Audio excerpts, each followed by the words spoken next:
পবিত্র কাবা শরীফ মুসলিম উম্মাহর হৃদয়ের স্পন্দন, যেখানে লাখো হাজির পদচারণায় মুখরিত থাকে প্রতি বছর। লাব্বাইক আল্লাহুম্মা লাব্বাইক ধ্বনিতে উচ্চারিত হয় কাবার প্রতিটি প্রান্তর। এই ভূমিতেই ছড়িয়ে ছিটিয়ে থাকা কবুতরগুলো যেন এক ভিন্ন মাত্রা যোগ করে। এই পাখিরা কেবল সৌন্দর্য বৃদ্ধি করে না, বরং মুসলিম ঐতিহ্যে তাদের এক বিশেষ স্থান ও সম্মান রয়েছে।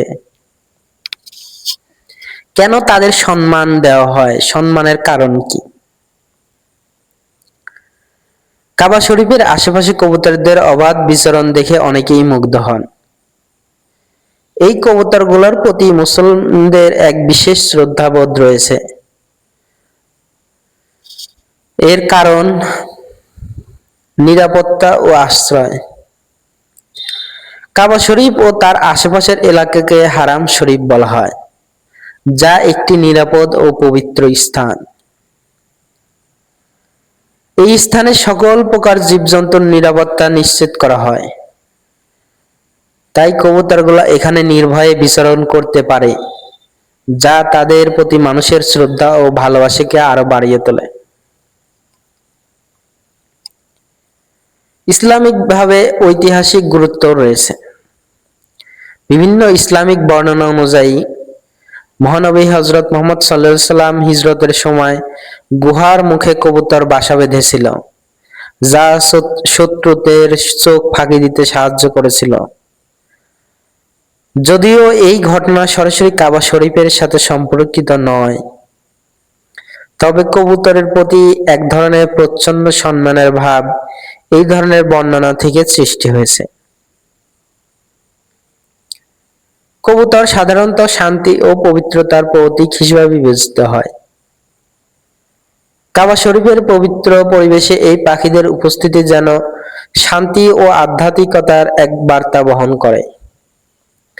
তারা মানুষের সাথে মিশে যায়, তাদের দান করা খাবার খায় এবং নির্ভয়ে হেঁটে বেড়ায়।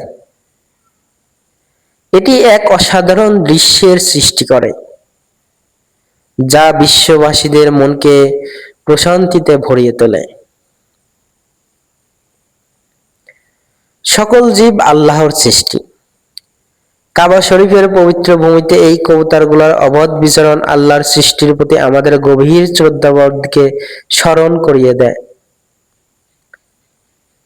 তারা যেন আল্লাহর মহিমা ও কুদরতের এক জীবন্ত নিদর্শন। কবুতরের সাথে মানুষের এই সম্পর্ক, যা আমাদের পশু প্রেমিক বা পশুর প্রতি মানুষের যে ভালোবাসা, সেটি আসলে প্রকাশ করে। হাজি ও উমরা পালনকারীদের প্রায়শই দেখা যায় কাবা শরীফের কবুতরদের খাবার খাওয়ান।